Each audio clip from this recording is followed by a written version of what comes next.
Hey everybody, in this video, I have the pleasure of being with 3 different RockStar VIP members in this video. We're in Waterloo and we're checking out Gordon and Grainne's amazing basement apartment. It's a 3-bedroom, 2-bathroom basement, the nicest basement apartment I've ever seen. I really mean that. And Andy Tran, who's also a RockStar VIP member from Sweet Additions, helped with the design and construction of this project. In this video, we're gonna check it out, do a full tour, share the numbers at the end of the video. All right, let's do this. Let's go. Excellent.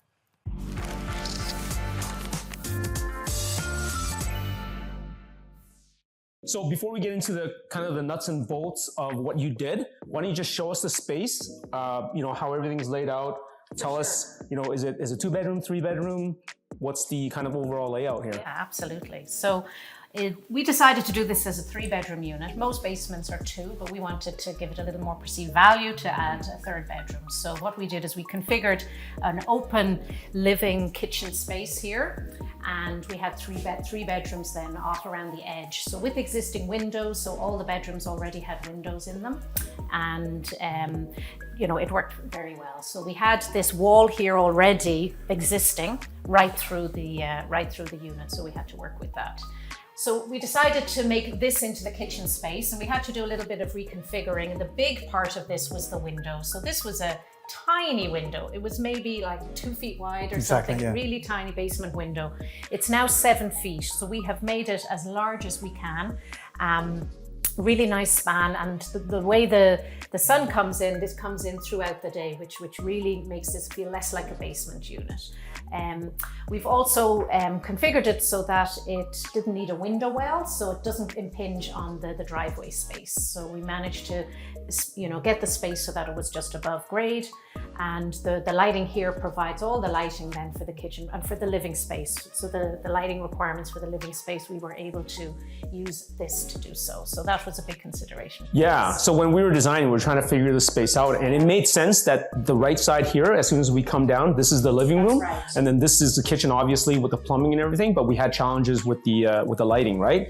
And the way we've done it here is that we've essentially borrowed the natural lighting from the kitchen for the living space, yes. But then the kitchen, of course, is going to benefit as well, right? Because most people are going to be spending their time here. It's all open concept. There's no wall separating the living room and the kitchen. Everyone is kind of in one space. And it makes sense these days. Like, people like to entertain, yes. Kind of like in the one space, right? That's right. We also had split the hydro. So we moved one panel into the main unit, and then the second panel we've put on the wall on the opposite side. You might have seen that when we came in down the stairs. Also in the kitchen here, we have provided our tenants with a couple of things to save the countertops.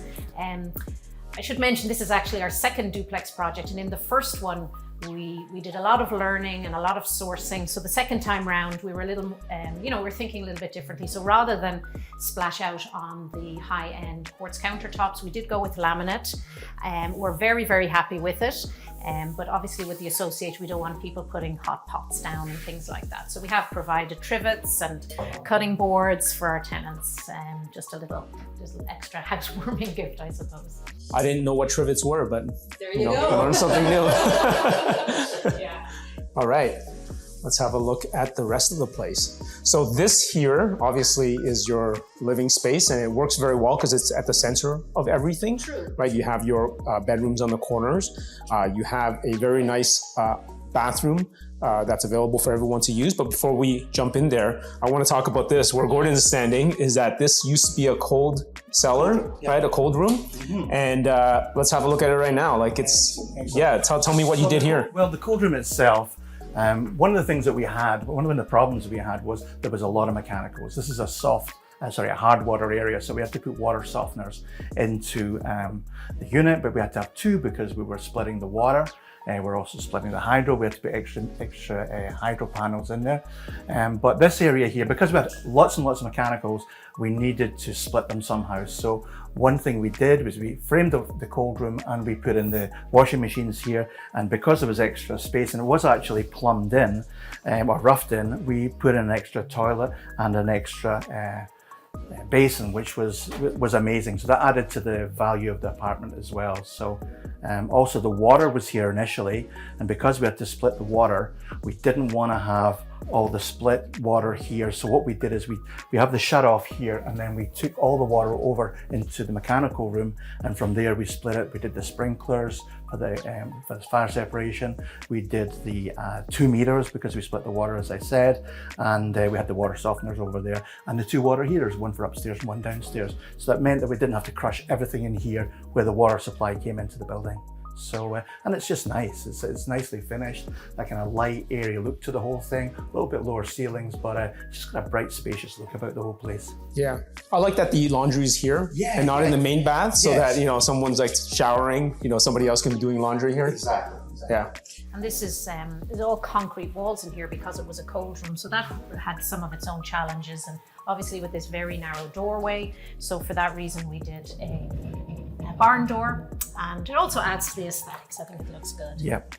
And obviously being a basement apartment, we needed an egress window. The egress window was in here before, although the shape was cut out fine into the foundation, the window itself didn't have the specified glass area. So we had to change that window out, but it's a nice area look to the whole thing. You know, we really, when we were doing this project, we were trying to you know, not reinvent the wheel, to reuse as much was there as possible. I think with the, you know, having it being a basement and, you know, having that fear of being dark, we did go with the lighter floors and with the lighter walls. With the walls, yeah, that was to your point. No, you guys did a good job. I like that it's not millennial gray. We're done with gray. Yeah. Yes. The floor itself is actually loose lay floor, and obviously we have you know, you put down a classic laminate or whatever down here, or if you put down vinyl flooring, if there's any damage in the middle, then you got to change it. So it can be replaced. So if you get a high wear area or something that's spilled or damaged or burned or whatever, you basically just lift the floor up, and you can just put in another piece of flooring. So the mechanical room, we have one furnace to cover the heating for top and bottom. The thermostat is upstairs. And it's run by gas. So the gas bill is going to be split between the 2 units.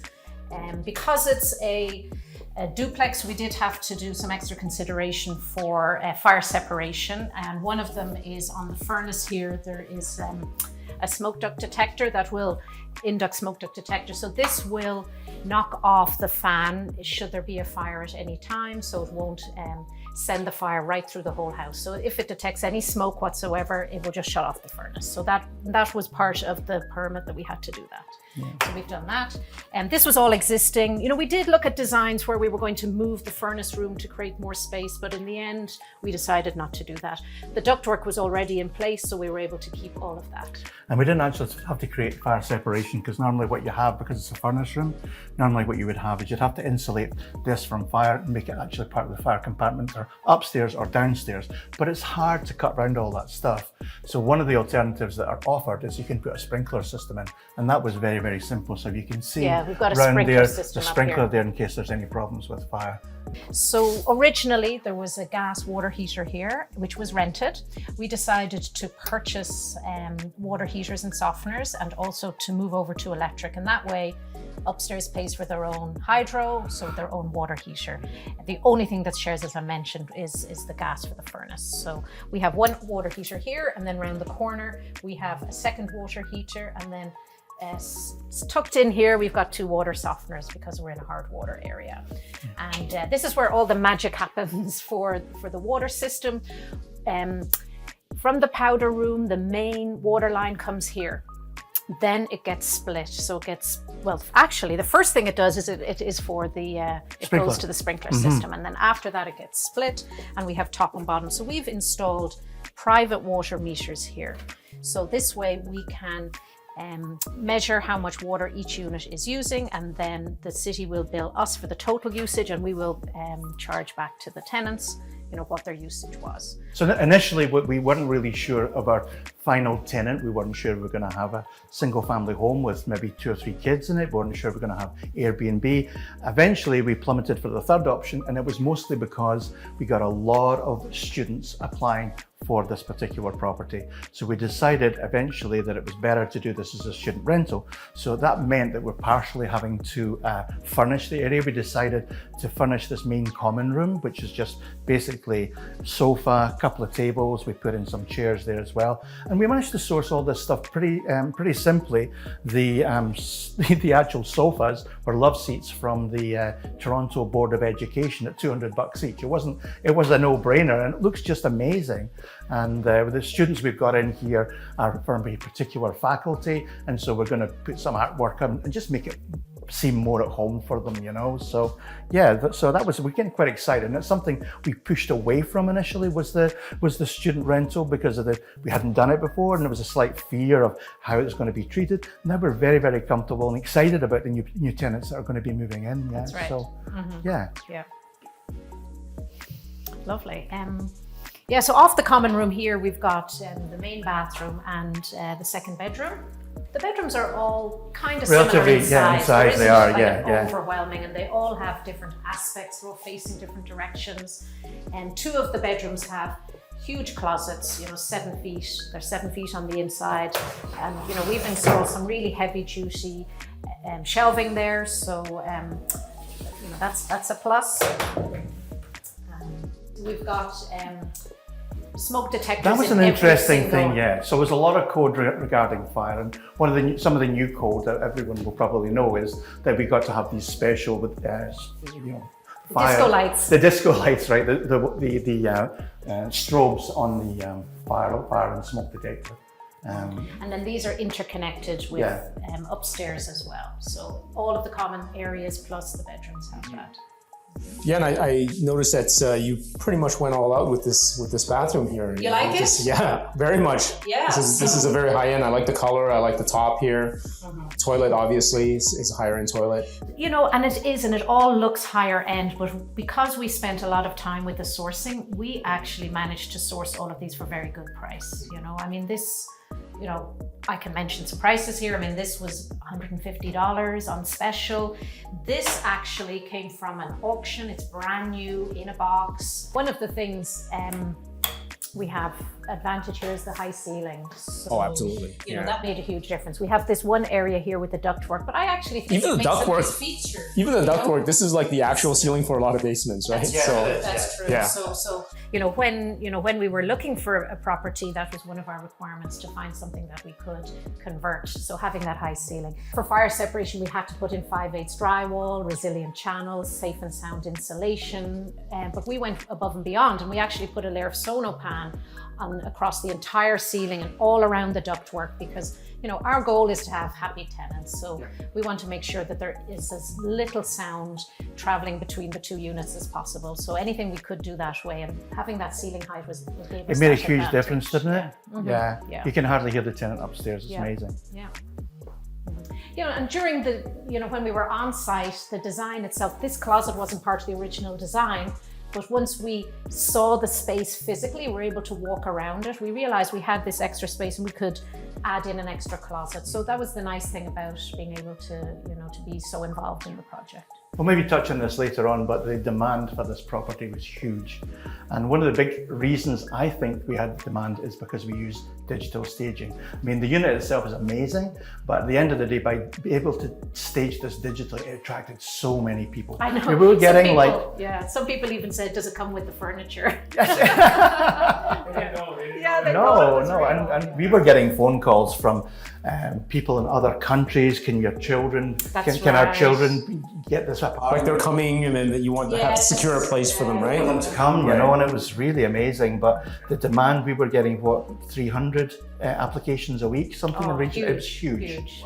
Yeah, it was massive. Yeah. And it was even going through it was very time consuming, just sorting it all out. Anyway, we think we've got the right tenants at the end of the day. We always feel that we take the time beforehand to choose tenants that suit the property and suit us and our goals, and we like to have a good working relationship with our tenants.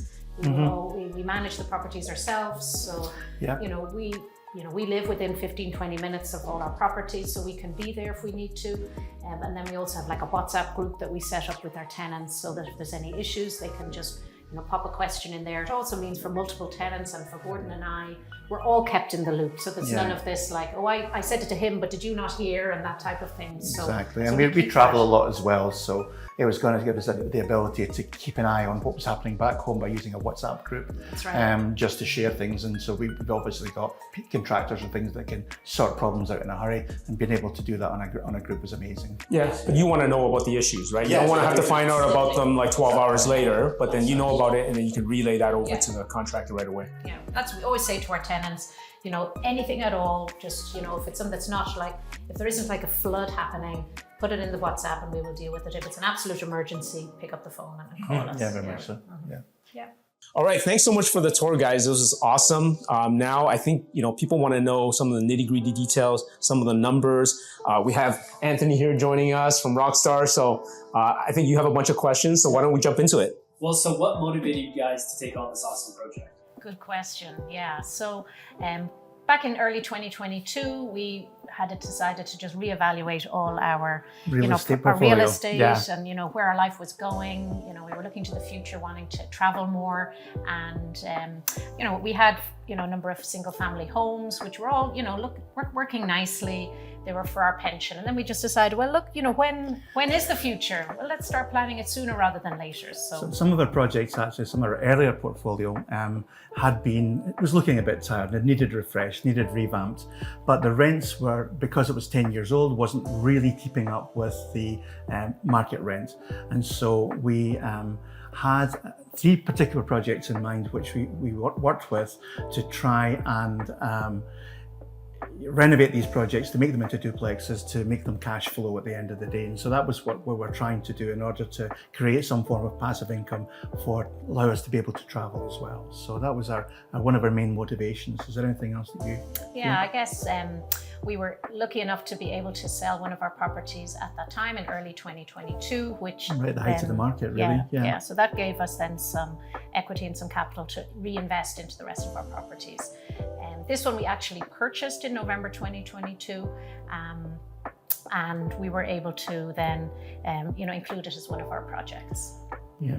Yeah, travel's a great motivator. It is, yeah, free time. Yeah. And initially we bought this, was it 727, the purchase price of this property? We actually had to go above and beyond. It went into multiple offers at that particular time, but we purchased the property for 727,000, and since then we have put in, what was the cost of the project? 120,000 just for the basement, and you didn't have to do much upstairs. It was pretty much move-in ready upstairs, right? There's a couple of things. The some of the plumbing wasn't to code, so we did that as part of it. That was really the main idea. And obviously we moved the panel when we split the hydro. So, but having somebody upstairs right away from was day good. one. From day one, really was great, because they carried the mortgage for the time of the project. So we had somebody in that was actually having their own house renovated, and they stayed for, was it several months, while we went through the planning stage, while we went through the design stage. And so when they moved out to move into the new property, it was great. It worked out really fine, because that was the time when we did a lot of the heavy lifting within the project, the noisy and dusty, jackhammering the floors and all the rest of it. So we had about 3 months in the summer we could do all that, and then as soon as the summer was finished, we then had a tenant upstairs. So that carried a whole lot of the project and allowed us to work downstairs while still kind of keeping our head above water as far as the project was concerned, So you brought up the numbers. So you told us what the purchase price was, and you told us what the renovation was. So would you mind sharing the rental income that you're receiving for the students that are here? Well, upstairs we have a young professional couple, and it's a 3-bedroom, 1-bathroom, and the rent there is $2,850 plus utilities. Down here with our student group, we are doing each room for $1,100, so that's $3,300, and we are covering the utilities for that, so that's including utilities. Right. The key thing though is it's single lease, so you're basically getting everything from one party, and you're not collecting individually. They're all one group, and you're doing one lease, and it's just going to make things easier for you, right? That's right. Right. Yeah, and it being a student group, we also have parental guarantees as part of that, and we actually will get to meet the parents when they move in. So. Actually, it was the parents that saw this apartment and initiated the whole thing, which was fantastic. So usually the case. Yeah. And that's a good sign. They're good people as well, right? Good students. Yeah. Anthony, Yeah. you had other questions? Yeah, what was the inspection process like on this property? So with the permit and inspection, we went back and forth a couple of times with the design. In particular here, we had to, the parking and the access, we had to go back and forth with some of that. And with the actual, once we got the permit approved, the first thing we did was actually do a meet and greet. So we had the inspector come on site, we had the plumber, the electrician, we had Rob from Sweet Additions come with us, and just we're all on the same page. We had done a previous project, so it wasn't our first rodeo. And some questions that we had, how is it interpreted here? There is building code which is fixed, but there are certain things that different municipalities will. They would let some things slide, while other things they would say, no, you need to do this. So some of it was original and they lived with that, and some of it they asked us to change. So like, because it was a new apartment, we had things like, we had to put in the strengthening for the bars in the washrooms, which we wouldn't have to do in other apartments. Great. Yeah, I mean, definitely there's always differences between municipalities, and even within municipalities, there's different interpretations from the plans examiners and the inspectors. So it's good, once you know the market, you kind of know what they're looking for, and you kind of work towards what they're trying to achieve. Yeah, and then the other thing I think was as well developing that working relationship with the inspector, so that we had done it before, and when we went through at the beginning, he knew we were serious and we weren't fly-by-night people trying to get away with everything. We were going to take this seriously. We were going above and beyond with certain aspects as well. So I think that he did appreciate that and was able to guide us through the project. And we'd also gotten over that in our first project. Oh my God, scary, scary inspectors coming. It's not like that. I mean, everybody's goal is to have more rental units available and that are safe and comfortable for tenants. And so we're all working towards the same goal. And this area is actually permitted as well. So we actually have to, apart from the actual planning and the permit for the actual building, we also have to get the rental actually permitted as well. The license. The license for the city sort of thing, which is very unusual for this area. Great. So I think maybe just to wrap here, like, what were some of the key lessons that you had throughout this whole project and things you took away from it? Yeah, one of the things was we took an awful lot of things as read. So if the inspector said, okay, it's okay for this, one thing we didn't ask about was, we noticed that perhaps when we came down the stairs, the ceiling was a bit low when we came down the stairs, and we actually thought, we didn't discuss this with the inspector. So when it came round and he came for the final inspections, he went, oh, this is a bit on the low side. So we had it measured up, and he said, no, you're going to have to actually raise the ceiling height. And that was a challenge for us because everything was in place. If we had approached this when it was still an empty shell, it would have been a no-brainer. It'd be no problem at all. But because we had to do it afterwards, we had to take down part of the ceiling and things. So that was a learning curve for us. We should really chat in great detail with exactly what we think. Yeah, and that was a good takeaway for us as well, right? I think, having a good team was really key as well. So that, I think we mentioned that previously, but, having the right people on board and being able to work together to achieve, the end result and, address problems as they came along and, to be involved in the decisions because, without input, contractors will make decisions about the location of things, and we were able to see it on site and go, actually, no, can we do it there? What would that involve? And we were able to work through all of those for the better. Yeah, and we were also able to schedule everything, so we could see things in advance because we were the kind of the contractors or the general contractors doing this. Then we managed to time things very nicely, so we didn't have any big gaps waiting for windows or waiting for this particular piece of product coming in. So that worked out really well. Yeah.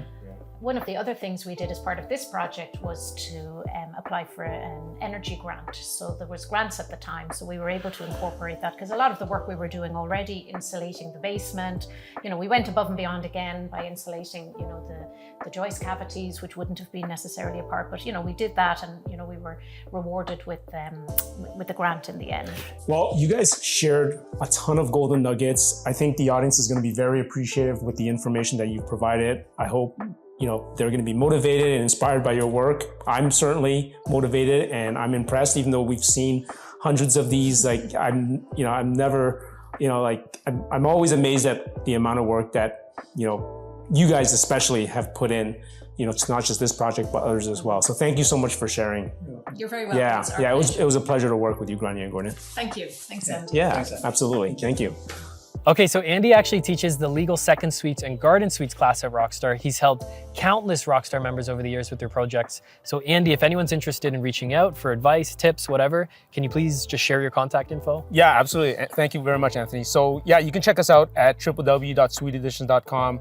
We have a ton of free downloads that you can go check out there. We have a YouTube channel. So, you know, this is just one of the projects that we're showcasing today. We've worked on a lot of projects, and we're definitely very grateful to have and be part of the RockStar team as well. And yeah, it's great to kind of work on these projects together. Yeah, so big thank you to Gordon and Grainne Aiken for sharing their project as well. And until next time, your life, your terms. Your life, your terms. Cut that part out. Your life, your terms. Your life, your term. All right, keep that in there. To learn more about the Mac Suite strategy, download our free guides at suiteeditions.com and get started. And if you enjoyed this video, here's another great one for you.